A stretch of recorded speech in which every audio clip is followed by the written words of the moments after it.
Sa loob ng practice room, tahimik na nakaupo si Aya sa sahig, pinagmamasdan ang ibang members habang nag-aayos ng gamit. Kakatapos lang ng rehearsal para sa isang malaking event sa weekend. Pero kahit pagod na ang lahat, buhay na buhay pa rin ang kulitan ni Gwen at Colette sa isang tabi. Si Joanna naman, nag-check ng schedule nila sa phone, habang sina Maloy at Stacy nagtutulungan sa pagligpit ng speakers. Pero si Aya, hindi niya magawang makisali sa saya ng grupo. Nakaupo si Mika malapit sa kanya, pero hindi siya nito tinitingnan. Kanina pa, kung dati si Mika ang unang babati sa kanya after ng isang matinding sayaw, ngayon wala. Kahit isang tingin, kahit isang sulyap, naramdaman niyang may bumaba sa tabi niya si Sheena. Aya, tahimik ka, pagod ka. Napangiti siya ng pilit. Medyo lang. Pero ang totoo, hindi lang pagod ang dahilan. Dahan-dahan niyang inalala ang mga nakaraang linggo. Noong una, inisip niyang nagkataon lang na hindi siya natitigan ni Mika sa rehearsals. Pero nang maulit ito sa interviews, sa live streams, pati sa simpleng kwentuhan sa dorm, nagsimula na siyang magduda. Ano bang nangyayari? Tanong niya sa isip niya. Naalala niya yung isang gabi sa dorm habang kumakain ang bini sa dining area. Masaya ang lahat. Nagtatawanan sa isang joke ni Colette, pero napansin niyang tahimik si Mika. At nang tumingin siya rito, agad itong umiwas ng tingin. Para siyang sinuntok sa dibdib. At ngayong rehearsal, hindi lang simpleng iwas. Parang may harang sa pagitan nila. Gusto niyang tanungin si Mika. Gusto niyang lapitan. Pero paano kung totoo nga? Paano kung may nagawa siya at hindi niya alam? Nakatitig siya sa sahig, hindi namamalayang nakagat niya ang labi niya sa frustration. Biglang tumayo si Mika at kinuha ang bag nito. Mauna na ako sa dorm, sabi nito. Halos hindi nakatingin kahit kanino. Walang nagtanong, walang pumigil. Parang sanay na sila. Pero si Aya, hindi na. Pinanood niya ang papalayong likod ni Mika at sa unang pagkakataon inamin niya sa sarili, hindi na niya kayang tiisin to. Pagka-uwi sa dorm, bumagsak si Aya sa kama niya. Pagod ang katawan niya mula sa rehearsal, pero mas pagod ang isip niya sa kakaisip. Hindi pa rin niya maintindihan. Bakit biglang nagbago si Mika? Napatingin siya sa phone niya, ini-scroll ang Twitter. Nakikita niya ang mga tweets ng Blooms. Puro excitement para sa upcoming event. May mga nag-post pa ng edits nila ni Mika, mga throwback moments ng closeness nila. Sa isang normal na araw, matatawa siya rito. Pero ngayon, parang may kirot sa puso niya. Napabuntong hininga siya. Dahil ayaw niyang magpahalata, nag-compose siya ng tweet. Isang tweet na malungkot pero hindi halata. Pagod pero laban lang. Minsan kailangan mo lang ngumiti kahit di mo feel, di ba? Keep going. Alam niyang mukhang normal lang ito sa Blooms. Pero para sa kanya, ito ang paraan niya para ilabas kahit kaunti ang bigat sa loob niya. Ilang minuto lang, may mga replies na agad. Fighting Aya. Love you. Huwag ka mapagod huhu. Ingat palagi. Basta andito kami palagi.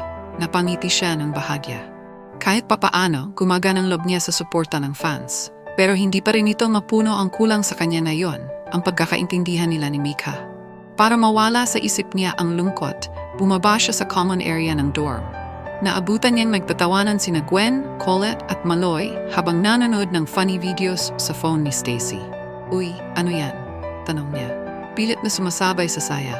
Eto Aya, try mo tong filter na to, ang pangit mo dito, promise. Tawa ni Gwen, pinapakita ang isang funny face filter sa TikTok. Hoy grabe, ang ganda ko kaya, sagot niya, sabay lapit para makisali. Tawanan, asaran, kulitan. Pansamantala, nawala sa isip niya ang lungkot. Pero kahit anong gawin niya, may bumabagabag pa rin sa kanya. Napatingin siya sa paligid. Wala si Mika. Nasaan siya? Sa hindi niya may paliwanag na dahilan, parang may bahagi ng puso niya ang naghihintay.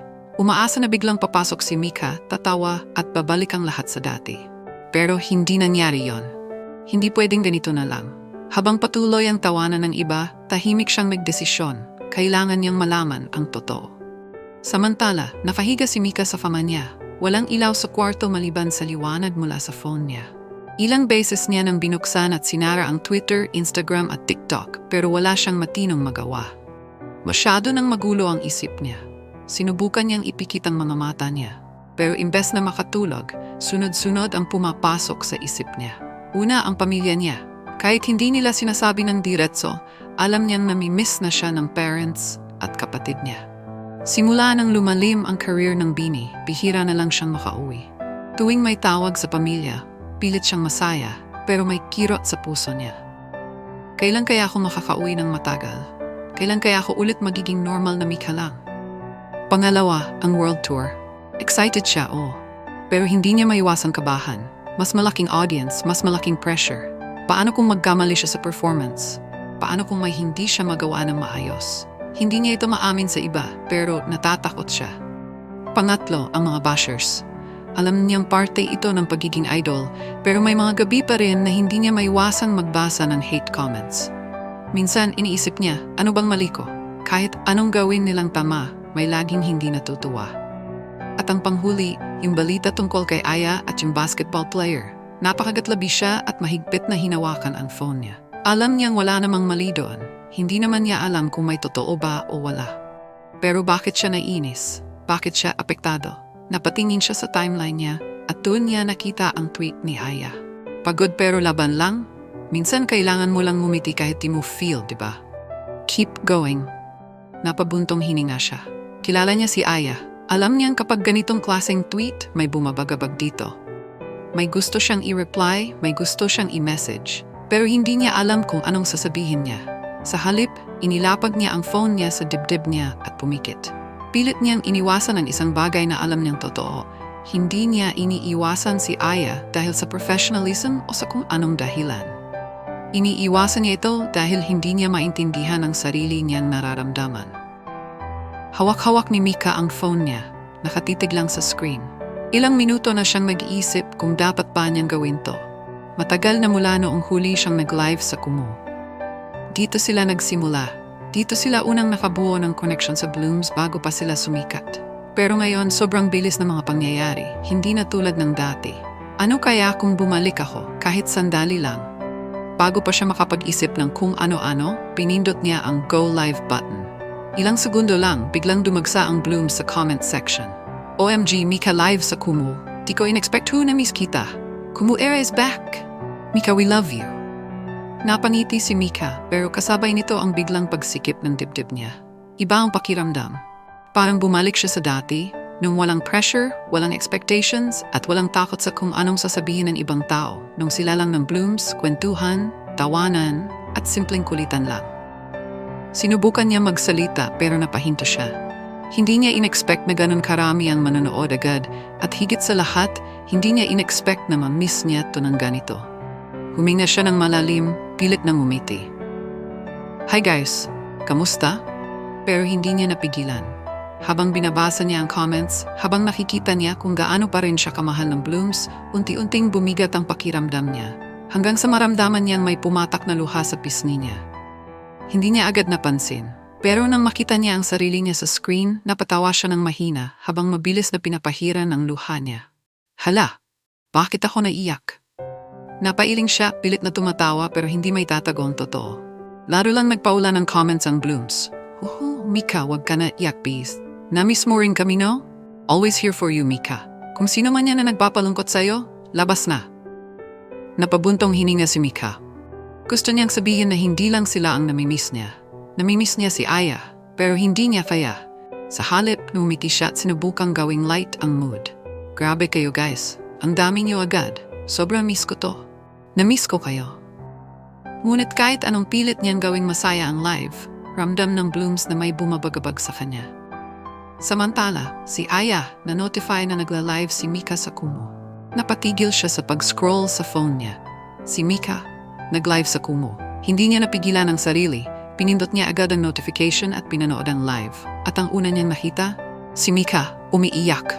Doon na niya tuluyang na-realize may bumabagabag rin kay Mika.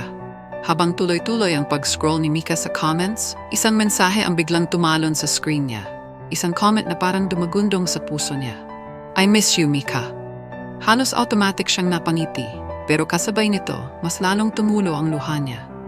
Dahil hindi lang basta Bloom ang nag-comment, si Aya. Napakagatlabi si Mika, hindi alam kung anong mararamdaman. Bigla siyang napahawak sa mukha niya, pilit tinatakpan ng emosyon, pero huli na, mas lalo siyang naiyak. Nakangiti siyang umiling habang binabasa ang comment ulit.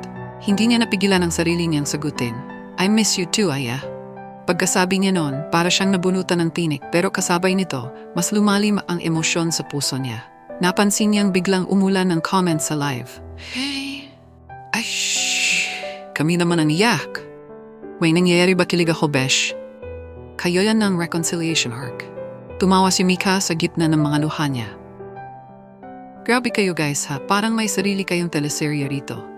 Ngunit sa kabila ng tawa at pabirong tono, may isang bagay siyang sigurado na ngayon. Hindi niya kayang iwasan si Aya ng ganito. Kaya bago pa siya mas lumalim sa emosyon niya sa harap ng libu-libong nanood, huminga siya ng malalim at magpaalam. Guys, mukhang kailangan ko munang magpahinga. Thank you sa pagsama sa akin tonight.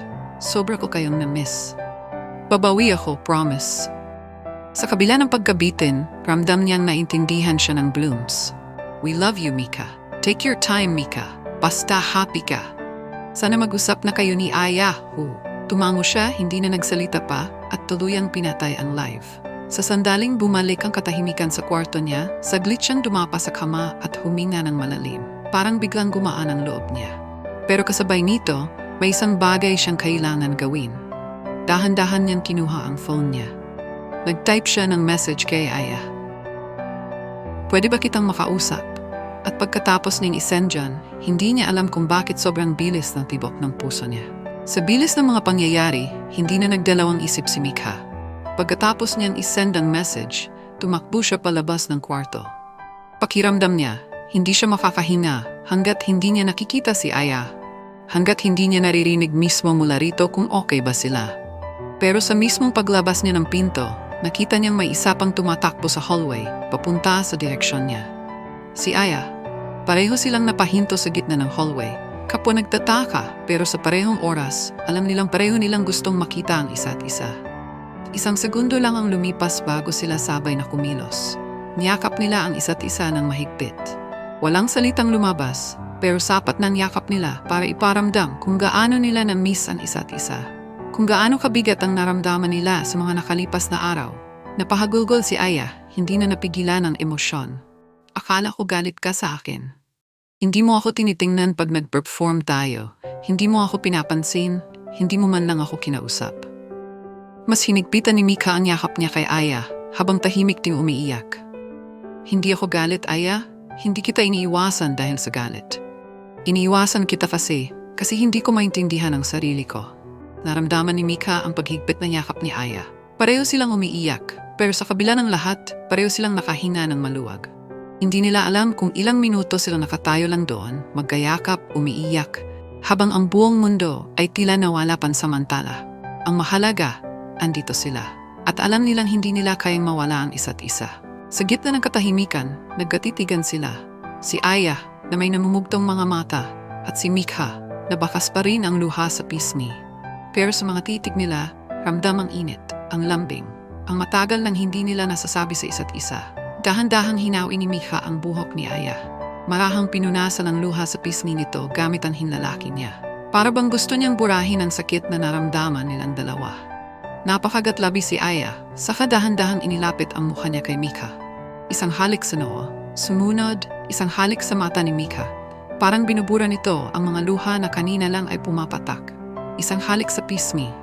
At pagkatapos, isang halik sa ilong ni Mika na nagpagaan ng pakiramdam ng dalawa. Hindi napigilan ni Mika ang pagtawa, kinurot niya ng mahina ang pisngi ni Aya. Grabe ka naman, Aya.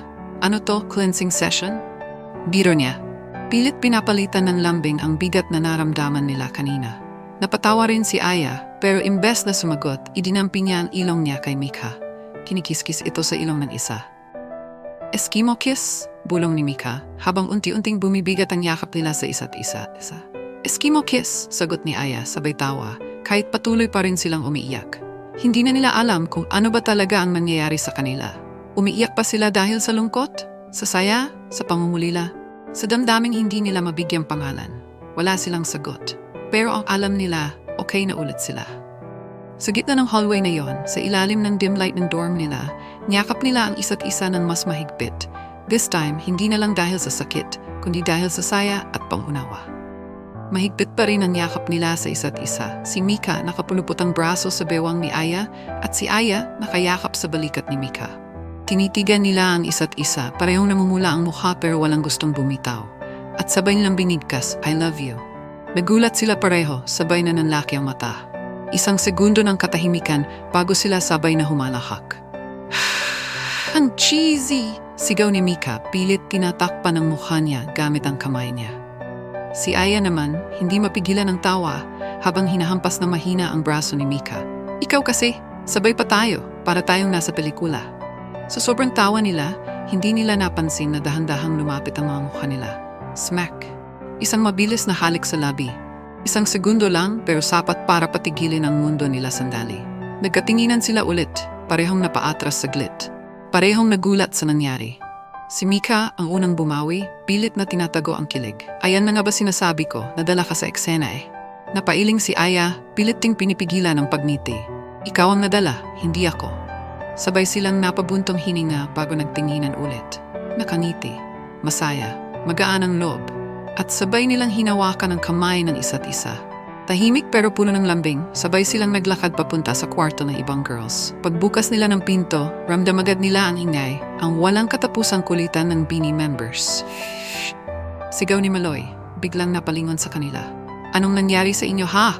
Si Colette napataas ang kilay. Huli kam, holding hands oh. Nagkatinginan lang si Mika at Aya. Sabay nagngitian, sabay na umiling, at sabay nilang binitawan ang kamay ng isa't isa. Pero sa kanilang dalawa lang, alam nila ang totoo. Okay na ulit sila. At hindi na nila hahayaang magkahiwalay ulit. The end.